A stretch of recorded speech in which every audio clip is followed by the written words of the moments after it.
Hello everyone, SirMonkeySuit here, back again with Kuroko in a Basket Season 2. We are on episode 17, and in the last episode we had another side episode that took place in Teiko Middle School. This time sort of focusing around Aomine and sort of, delving a bit more in depth into that sort of relationship of, him and Kuroko and how they met and everything like that.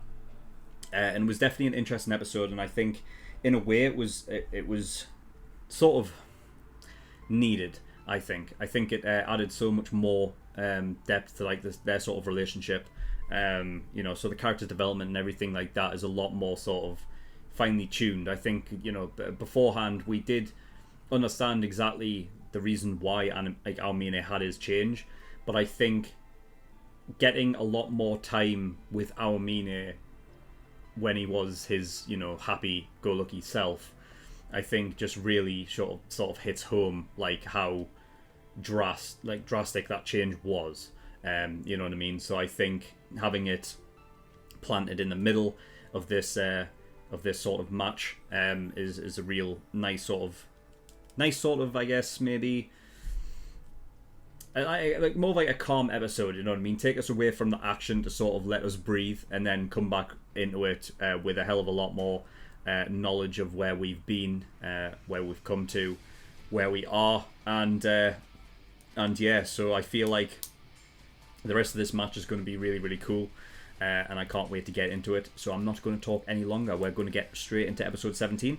So if you do want to go watch the reaction, link is in the description below. There's also the link to the full length there if you want to watch my reaction in full and not just the 10-minute cut version, and the offer is there for you. But yes, nothing else to talk about, so we're going to get in episode 17 of season 2 and see what we get. So without further ado, let's go.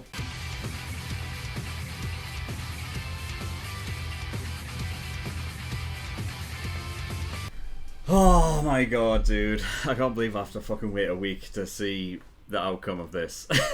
Fucking hell, man, dude. Oh, the zone. The fucking zone. I wouldn't care. I thought there is no way that I've gone throughout this entire show and not... I'm positive I must have mentioned being in the zone once before, man. Because I thought, I guess at some points, there were characters that were, in the zone. If you're talking about it in the zone, it's what you would normally, talk about someone who's truly focused. For example, in the Kisei versus Aomine, I would think that Kisei at a point, when he was just pure, in focus of taking everything in that Aomine was doing, I was thinking that he, that's in the zone. You know what I mean? But I guess unless you have the lightning from your eyes, you're not truly in the zone. God. So I don't know, has this put Kagami into the... Has he finally opened the door? Because if we're talking about that sort of... That visual effect of Kagami opening the prying the door open to get into that room of the Generation of Miracles that's only for them. You know what I mean? There was another one where Aomine opened the door to get in the zone kind of thing. So unless there's two doors, I don't know. But the fact that we haven't seen the visual of Kagami actually getting through that door, I don't know. Maybe we'll get it next week. But fucking hell, dude. Great way to end the episode. I mean, I can't be angry at that, dude. It's just Kagami's just I knew something was coming, because the way that he was, he was giving off the same vibe that he was doing when they went up against Shotoku the first time. And it was Kagami was pushing himself and asking himself to do more, you know what I mean? I need more.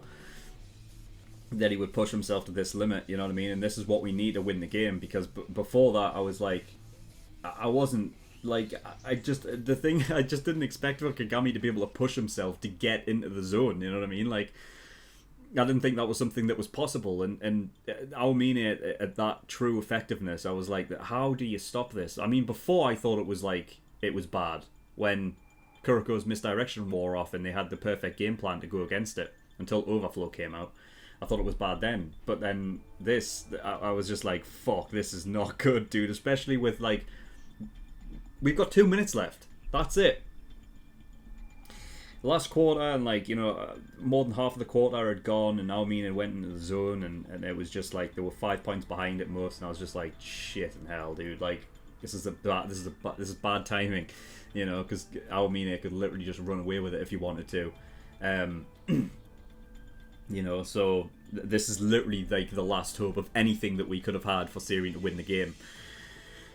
Because, I mean, I'll tell you what, they're doing a really fucking good job of keeping me on my toes. Because with this show, I've always said, like, I've always had that sort of thing about having that meta thought about who's going to win the game based upon how the story, I feel, should go without it feeling like, oh, well, that sucks.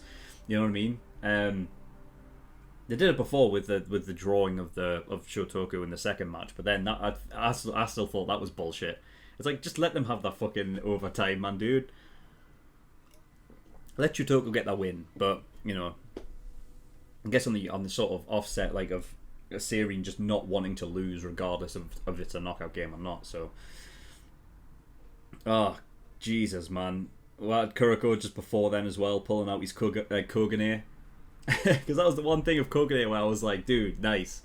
Because he was proper, like, I remember when he was just like, the one dude, the one opponent gave up, and Kagami was just like, no, I'm going to get there. Works hard, slaps it back into the court, and it's exactly what Kuroko did. Luckily, he doesn't seem as hurt to be able, like, to having to be benched, because that would have been bad timing as well. But it's like they've all just been like, right, we're putting it onto you then, Kagami. Like, this is your time.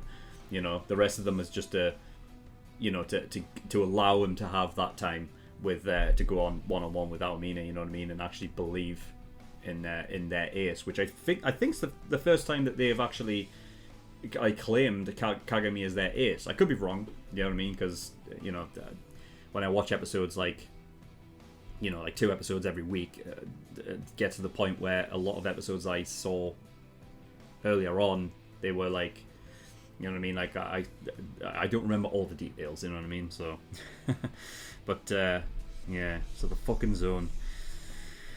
Oh, I mean, that's the thing as well. It's like, it's come to the perfect time where it is literally all on Kagami's shoulders, because Overflow is now losing effectiveness. So, it's basically everyone else,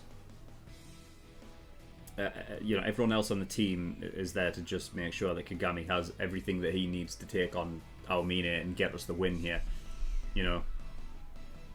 Like, I think it's up to everyone else on Syrian to basically keep the other members of Toho at bay, and it literally now I'm going to assume that from now until the end of the game, it might as well just be a one-on-one. So yeah, it's fucking hell, dude. I can't even imagine what's going to go down yet. I mean, this is the thing, like, seeing as I'm back on board with Syrian definitely getting the win, there has to be a moment where Kagami just, with his pure ability and skill, takes on Aomine and gets the better of him. It's just going to be like a point shootout, really, isn't it?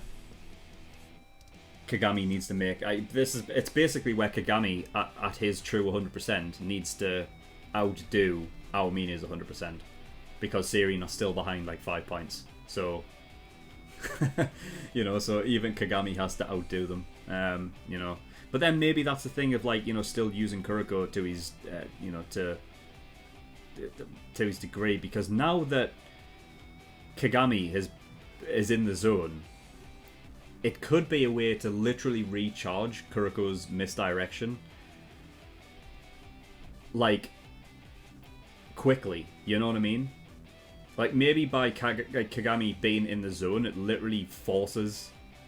It's like putting Kuroko on quick charge, and it's just like, now, like, for the last two minutes of the game, like, maybe for the last minute, Kuroko is at like full capacity again, you know what I mean? And maybe that's what gets us the win at the end of the day. Like, I feel like I can see a moment where it comes to a buzzer beater, and the last point of the game is literally Kuroko and Kagami teaming up to beat Aomine, as they said that they would, So that sort of like poetic, win against Aomine for him to finally get beat and to turn him back around into the person that he was.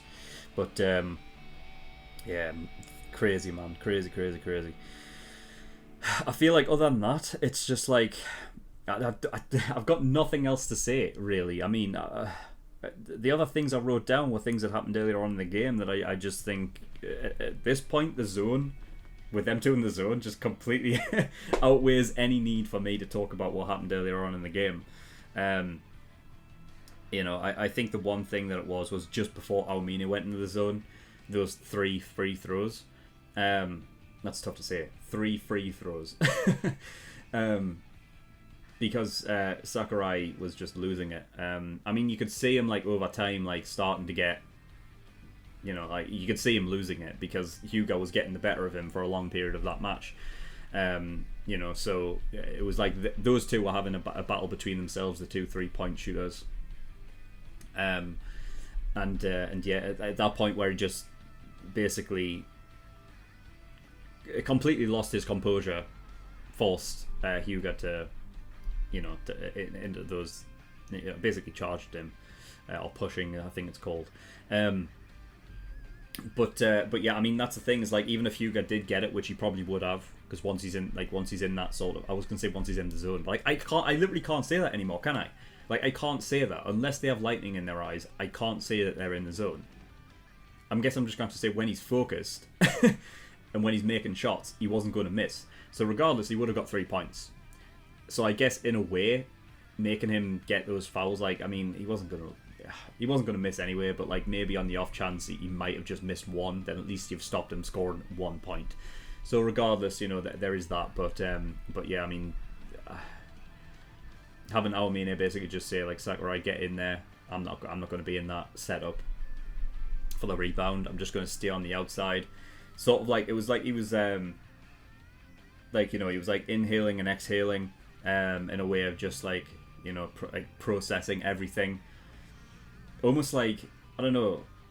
Yeah, it's almost like someone to lower their heart rate to get into that sort of just mindset of when he just entered the zone anyway.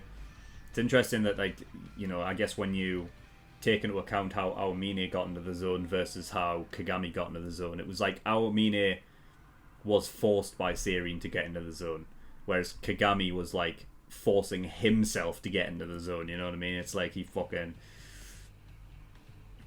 it's he forced his nature to get into the zone, which is a mad thing to think about, because I don't know. I don't know. I mean, there's been times where I've been playing sports where it feels like you're just playing well, and it's just you're enjoying everything, that it almost because this idea when you're playing sports, it's you should always go into every game to try and give 100%, right?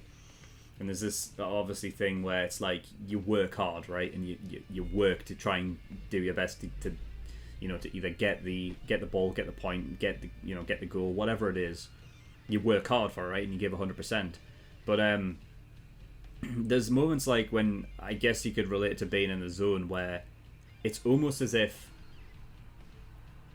you don't have to think about working hard to push yourself. It's almost you just do it anyway. It's you're working at a capacity that if your sort of full capacity is here, right, and you're pretty sure that that's what it is.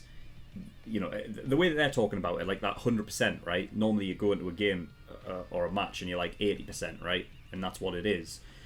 But it's your 80% is you working hard, right? And that's what you think is the best that you can possibly do. But the zone is that sort of extra 20%, where it is almost you're at capacity, but you're not feeling like you're at capacity. You know what I mean? It just feels like you can do anything almost. It's just you feel really great about it when you're in that zone. It's almost an adrenaline, it's adrenaline that is sort of in a constant state. It's not just a temporary. I mean, it is temporary. It obviously doesn't last forever, but but as long as it can last, it just feels like you're perfectly in that mode for a long period of time, and it feels like a natural high almost in a way.